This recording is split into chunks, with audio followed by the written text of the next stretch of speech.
Patuloy na inaalam ng Philippine Coast Guard kung ano ang barkong bumangga sa bangka ng ilang Pilipinong mangingisda sa Pangasinan.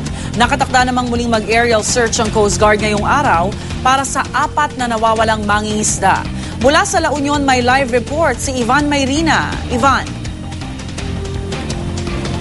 Rhea, aminado ang Philippine Coast Guard na sa bawat araw na lumilipas ay lumiliit ang tsansang maililigtas ng buhay ang 4 na mga mangingisda na hanggang ngayon ay nawawala.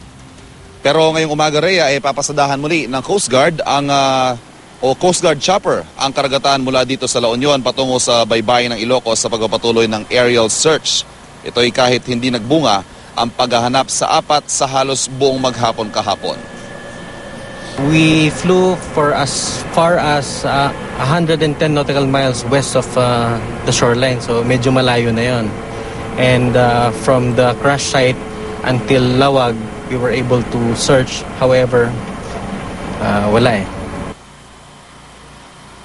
Pero hindi naman titigil ang Coast Guard ang paghahanap sa pamagitan ng tugboat. Katunayan kahapon ay maghapon din silang naglayag kasabay ng aerial search. Samantala, Rhea, patuloy naman ang investigasyon tungkol sa barkong nabangga o nakabangga sa fishing boat. Pero hindi raw ito madali ayon sa Coast Guard dahil maliban sa napakaraming sasakyan pandagat sa araw na yon na dumaan sa pinangyarihan ng insidente, limitado rin ang naibigay na impormasyon ng mga mangingisda. 2 pa lang sa 3 survivor ang kanilang nakakausap.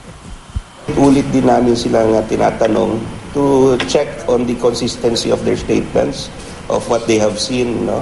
Kasi for example, yung binanggit na they saw the word Hong Kong sa aft portion, which means yung sa likod ng barko.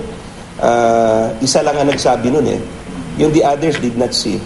So we are validating and checking. No? Sa ngayon, Rhea, tulad ng nakikita mo sa aking likuran, hindi pa nararamdaman ang epekto ng bagyong Dindo dito sa La Union. Pero patuloy na panawagan ng Coast Guard, lalo na sa ating mga mangingisda, bantayan po ang mga gale warnings at ang pinakamahalaga ay sundin po ito para na rin sa ating kaligtasan. Rhea? Maraming salamat, Ivan Mayrina.